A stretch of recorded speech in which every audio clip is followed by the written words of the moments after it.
Okay. We bring Shaki to buy cigar. Can I take picture? Dia dah nak buat dah. Wait. Itu tanda dia marah lah tu. Dia nak cepat. Dia nak cepat. Sekejap. So dia pakai cigar. So we are at cigar lounge. One more. Shaki can't wait already. Wait. Almost finish.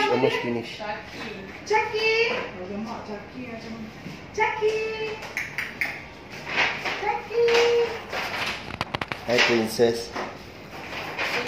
Chucky. Princess Shaki. Chucky datang cigar Malaysia. See, dia beli cigar. Relax semua cigar. Bagi dia. Don't. Oh, don't.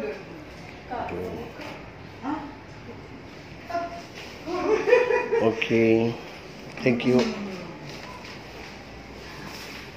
Okay, we are done.